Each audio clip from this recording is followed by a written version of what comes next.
This is a TA Instruments Q20 differential scanning calorimeter.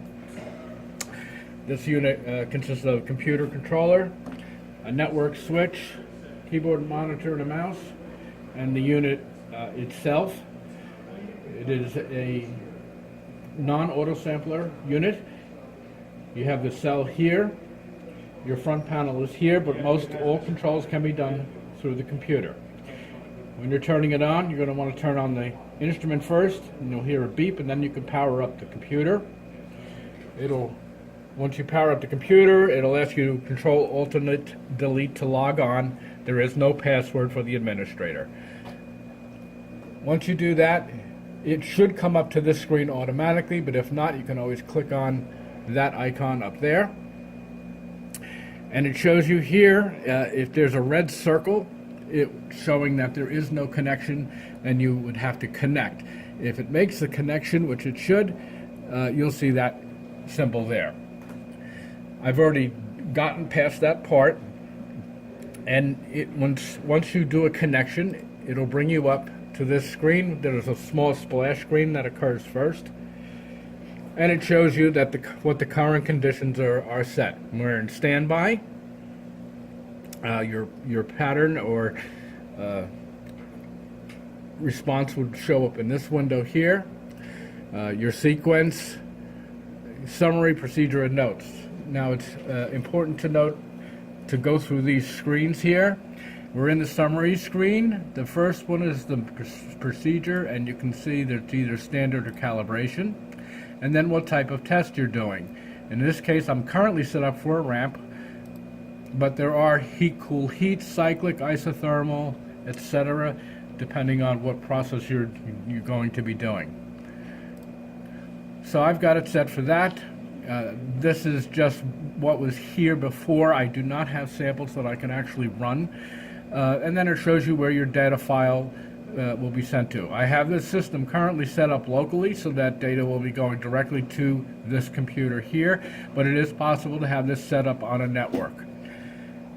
On the next tab, we have the procedure. Again, it's showing the ramp and gives you a little description for each one of the procedures that you could do. So if you picked something else, it would show you a different thing and give you different parameters here. Depending on the test that you're doing, you then would have other boxes that you could set for things that you needed to have done. And then lastly, in your notes, I'm going to go back here to ramp, and then in notes, it's asking you what flow controller do you want to do, your first or your second gas. You have this set, right now it's set up for nitrogen for both, but you could have potentially two different gases doing a purge for the cell. And the flow rate, normally I'm using 25 to keep the usage a little bit down, but normally you would have 50 milliliters per minute here. And then when you're running, you'll notice over in this section here is all your actuals. So how long the method's running, segment time, etc. Current temperature, the heat flow in milliwatts, set point, heater power, and these will change once we will start to run. And an important one here though is the sample purge flow, and as you can see, I've got it set to 25 milliliters per minute. So if you look up here, you can see right now we're in standby. It's showing you the current temperature. I have this system set up. You have 6 bars of cooling air to cool this cell. It has a fin type cooling chamber around the cell for bringing it down once it reaches temperature. It also helps control the temperature as it's ramping upwards. You can set different ramp rates to do that. So, that being said, if I click on start the run here, it says the current run status is indicated as completely, so I have to click on the check mark to clear the run status and then press the start button. So I click on the check mark, and now I can click run. And you can hear the air purge come on for the cell. And you can see that our different actual set points and things are changing. And then down in this screen here, you can see that we're actually getting a response to the heat change over time, according to the flow and the difference between the reference and the sample. I have 2 empty vials, aluminum caps on there right now, so there's going to be some difference, but this is not realistic as far as a sample goes, but it's to show that there is a response occurring. And as you can see, as our temperature increases down here, our response, this window will contract and the response will show accordingly as far as the heat flow goes. And if you look over here on the top line here, you can see it's heating. We're at 30 degrees and you can see it's going up, and we're set for 10 degrees per minute and going to 300 degrees.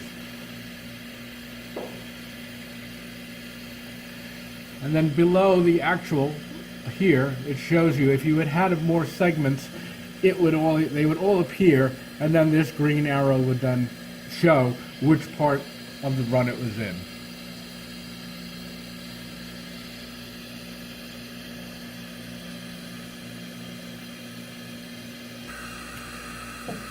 This is the front panel of the instrument itself. As you can see, this mostly is controlled through the computer, but it does have start and stop here.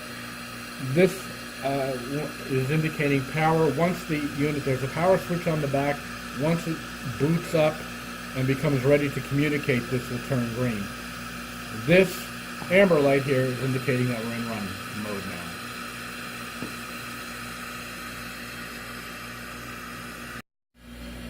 Okay, on the rear of the Q20, just wanted to point out what's here. Your on and off switch is here. Power is 115 volts.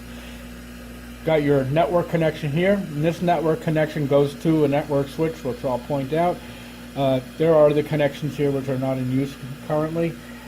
Your nitrogen inputs are here, so you would have to get tubings and configure that the way you want. That's 20 psi of nitrogen.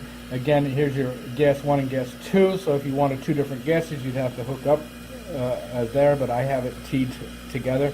And then your cooling air comes into here, and again, that's 6 bar.